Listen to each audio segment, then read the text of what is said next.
A friend of mine once shared this beautiful legend with me.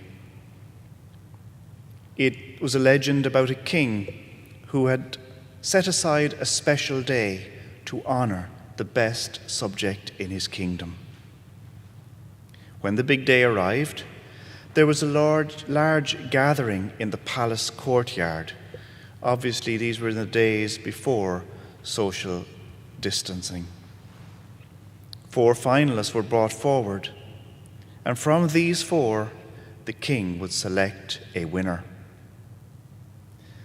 The first person presented was a wealthy philanthropist. The king was told that this man was highly deserving of the honor because of his humanitarian efforts. He had given much of his wealth to the poor. The second person was a celebrated physician. The king was told that this great doctor was highly deserving of the honor because of the faithful service he had rendered to so many sick people. The third person was a distinguished judge. The king was told that the judge was worthy because of his noted wisdom, of his fairness, and of his brilliant decisions. The fourth person, the final person, was an elderly woman. Everyone was quite surprised to see that person there, because her manner was quite humble, as was her dress. She hardly looked the part of someone who would be honored as the greatest subject in the kingdom. What chance could she possibly have when compared with the other 3 who had accomplished so much?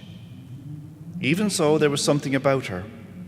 There was a look of gentle love on her face, her understanding eyes, her quiet confidence. The king arrived and was puzzled and somewhat intrigued with this fourth character. He asked who she was, and someone answered, "You see this philanthropist, and you see this doctor, and you see this judge?" This old woman was their teacher when they were in elementary school. This woman had no great wealth, no fortune, no title, but she had unselfishly given of herself to create great people. She was the greatest subject. There is nothing more powerful, it appears, or more Christ-like than sacrificial love. Often we miss the value of those around us. I think it would surprise us to know how often we can miss the presence of Christ who walks by our side. We today encounter Clovis and his brother. They miss the significance of the stranger who walked by their sides that day on their way to Emmaus. Despite his explaining the scriptures to them, they never noticed that it was the Lord. Then finally, the 2 brothers invite Jesus to enter their home. Jesus has dinner with them and transformed the event. There at that ordinary dinner, at the end of the day, this stranger takes bread, blesses it, breaks it, and gives it to them, and their eyes were opened. In that moment, their lives were transformed. Throughout the Gospels, Jesus often refers to food in many different ways. In the account of the prodigal son, we hear about the fatted calf. In another parable, Jesus tells the father that he wouldn't give his son a snake when he had asked for fish. We've heard the parable where Jesus said new wine should go into new wineskins. We had the account of measuring out the meal. We had the account of the women at the grinder. We also had the account of Zacchaeus, with whom Jesus would share a meal. Jesus himself chose that a meal would be the best way in which we might remember him. On this day, after a walk to Emmaus, Jesus reclaimed those disciples for himself. You see, the resurrection changed then and changes everything now. It is transformative.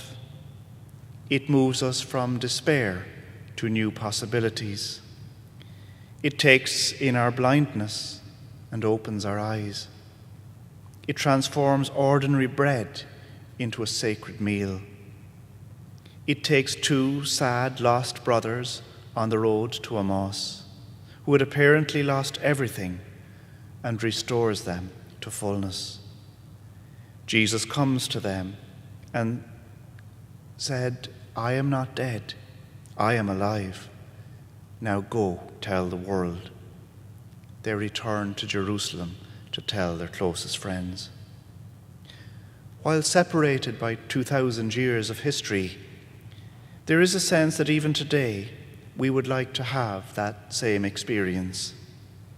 I'm sure the road to Emmaus is no different than many of the roads around South Pasadena, although there's probably less traffic lights.